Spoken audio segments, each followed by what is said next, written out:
What's up, everybody? This is Mr. Taylor coming to you from the shop. We just got off our spring break. I'm here with my son Everett. We hope you had a wonderful Easter with you and your family. If you were like us, you had a series of storms come through last night. It was a little scary. But what we're going to do today, instead of our normal math lesson, we'll have a math lesson tomorrow. But today we're going to do a real read aloud. Another one we had recently, a previous read aloud on the show. We read My Mouth is a Volcano. This time we're going to read a book called Those Darn Squirrels. And if you're like us, every morning and every afternoon there are squirrels everywhere, aren't they, Everett? I'm telling you, they're everywhere in our yard. They are covered, and they're eating all of our acorns, and they're eating up everything. They're digging up my plants. Squirrels are everywhere. So I feel this book completely. Those Darn Squirrels is a great title, so I can't wait to dive into it with you. It's written by Adam Rubin. It's a wonderful book, but we're going to do a little STEM challenge with you as well that goes along with the book. So with squirrels, they like to eat bird food and eat a lot of things that otherwise you don't really want them to, but they do anyway. So as they read the book, and after we read the book, I challenge you with a STEM challenge to create and engineer your own way of preventing squirrels from getting a bird feeder. So what I want you to do is make your own bird feeder, number one, so your birds have something to eat. But second, you'll see in the story, there's a problem that the guy has in the story. All right, that's Old Man Fookwire. He has a problem, and we're gonna come up with a solution to help him. Are you ready to read? All right, so let's find out what that problem is. Again, this is our STEM challenge. I'm challenging you to create and engineer something amazing. So you ready? So Those Darn Squirrels. See the squirrels?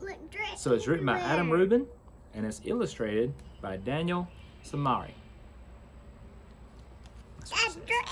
They're everywhere. Those darn squirrels. I like those pictures. You like those pictures? So Everett said he loves these pictures. So in the book, there are plenty of pictures. Old Man Fookwire loves to draw birds, and that's what we're going to talk about. And I'm so sorry, I did not introduce our new member of our team. This is Mr. B. I am Mr. T. If I pick him up, you can tell there's a little resemblance between us, and my students will know if there's a resemblance. Everett has his own bear as well, wearing our nice Paw Patrol pajamas. So let's put him back on our lap, okay? So ready? Let's see what it says. On the outskirts of town, at the edge of the forest, there was a little old house. The only thing older than the little old house was the man who lived in it. Old Man Fookwire. Fookwire. So he lived way out of town. So way out of town. In a little old house. It's a little old house. And what happened right there? That's smoke. He's probably burning some wood in his fireplace so he can feel warm. Old Man Fookwire was so old that when he sneezed, dust came out. He was also a grump. He hated pie. He hated puppies. The only thing he liked was birds. All summer long, the old man painted pictures of the birds that visited his backyard. There were whirlybirds and bonga birds and baba birds and yaba birds. Even a rare flugelbird came by once or twice. Fookwire's paintings were very good, but the birds never said anything. I think his paintings are very good. What do you think? Let's let them see first. Do you like his paintings? Look at his paintings. He paints a lot better than Daddy. Yeah, me too. What about you? I think you paint really good too. Yeah. You do a great job. When the air turned crisp and the leaves began to change color, the old man grew very sad. He knew that soon the birds would fly south for the winter, as they did every year, and he would be lonely. Then he had an idea. If he fed the birds, maybe they would stick around a little while. So Old Man Fookwire built beautiful bird feeders and put them all over his backyard. He filled the feeders with delicious seeds and berries, and soon birds came from all over the forest just to eat in the old man's yard. Look at all those bird feeders. I know, aren't those so cool?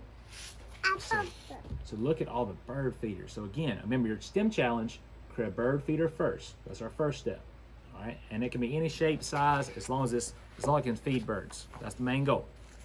We want to provide the birds with some food. But the birds weren't the only ones who liked the bird feeders. The squirrels did too. Not many people know this, but squirrels are the cleverest of all woodland creatures. In fact, they're fuzzy little geniuses.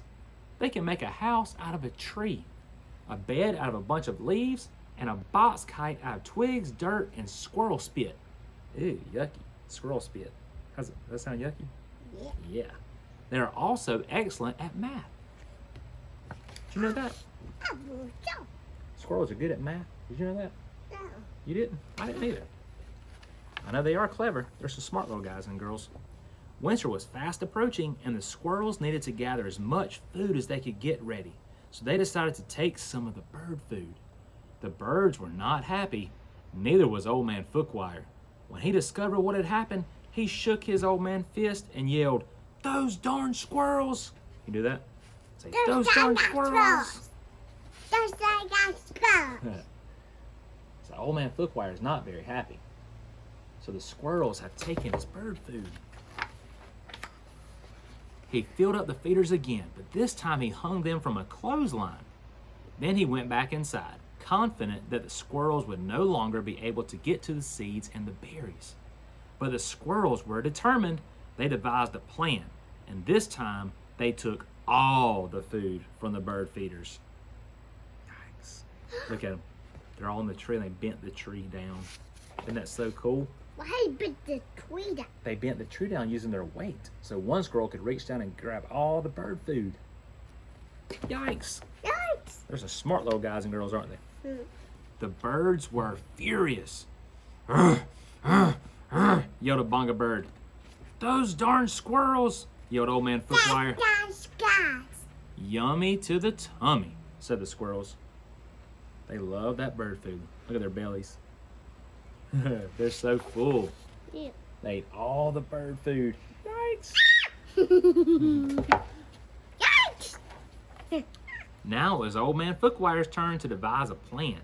He went to the general store to get supplies. He bought lasers and clamps. He bought wires and springs. He bought all sorts of tools and built a virtual fortress around his bird feeders. Then he refilled them very carefully. "Nah, nah, nah, nah, nah," snored the flugel bird. "No way squirrels can get to this." So again, remember, the bird food is protected. Ow! So this is an example of a STEM project. So engineering at its finest. Old Man Fookwire engineered a contraption to protect his bird food, much like I want you to do. Those squirrels.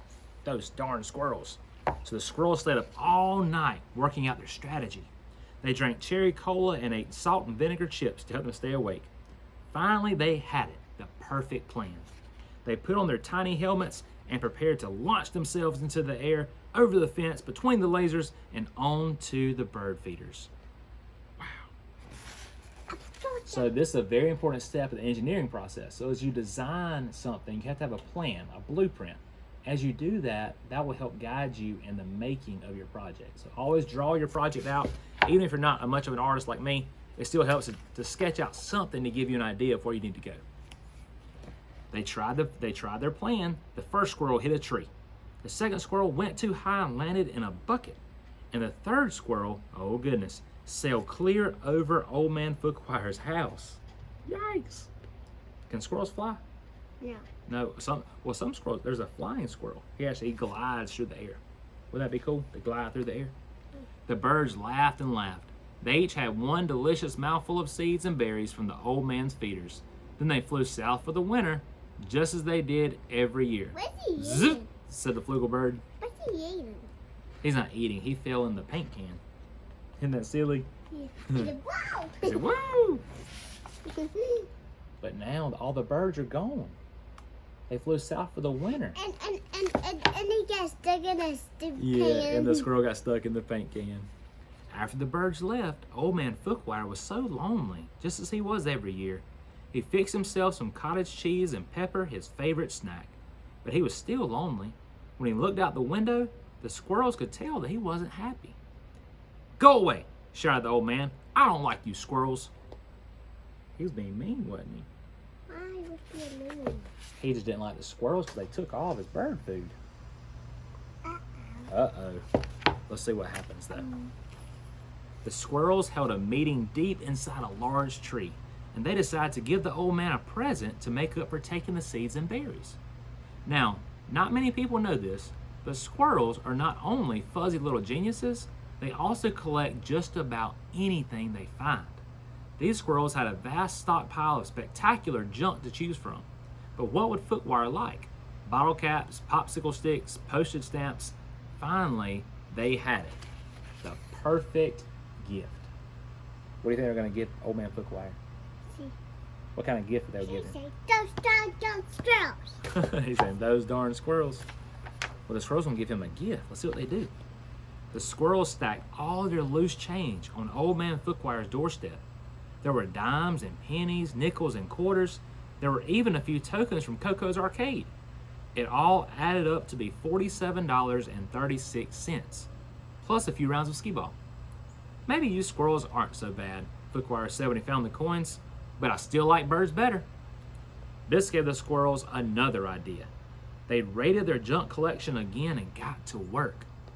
When Old Man Fookwire woke up the next morning, he was amazed to see that the birds had came back. Didn't the birds came back? I think they did. Oh, perfect. Excuse you. Say, excuse me. Excuse me. But wait, those things aren't birds. They were squirrels in disguise. Great googly moogly, said Old Man Fookwire. This will make quite a painting. He ran outside and took down the lasers and the wires and the spring-loaded trapeze. He turned all the bird feeders into squirrel feeders. Then he painted till his paintbrush ran out of bristles. That was still a deer. That's just wood, baby. With Wood, yeah, wood at the table. That's all. The squirrels were so overjoyed, they had a party in Old Man Footwire's house. What did he say? what are you doing? He said, those darn squirrels. Said that. What's that about there? Well, he's smiling. He said, those darn squirrels, said Fookwire, and he shook his old man fist and smiled at the squirrels. So, moral story is, the squirrels actually felt bad for hurting Old Man Footwire's feelings. However, I want you to do, for your STEM challenge, Everett and I want you to create a bird feeder using any kind of household items that you have. I don't want you to go out and buy anything. Don't make your parents buy anything. I just want you as a family to create your own bird feeder. Then we want you to make sure your bird feeder and your bird food can't be stolen by squirrels. We don't want squirrels to take all your bird food because there's plenty for the squirrels to eat. So the bird food is just for the birds. So I want you to do is make a bird feeder and then make some kind of design around that bird feeder to protect it where squirrels can't get to it. How you like that idea? Yeah. Like that idea? We would love for you to send us your picture. You can drop it in the comments below on the YouTube video. We'd love to see it. But again, this is Mr. Taylor coming to you from the shop with my son, Everett, and our newest mascot to the show, Mr. B, and Everett's bear. What's his name? Everett. Everett. So Everett has baby Everett with him. And again, we'll hope to see you next time. Next time we're doing a math lesson again. I'll actually be in the shop next time. But we just want to get outside and do a real loud with you and challenge you with a STEM challenge. So we hope you have a great time with it, a fun and fellowship and spending time with your family. We wish you all the best. Please be safe. Continue to do so. Wash those hands for at least 20 seconds whenever you go outside and touch anything. We love y'all. Be safe. Bye-bye.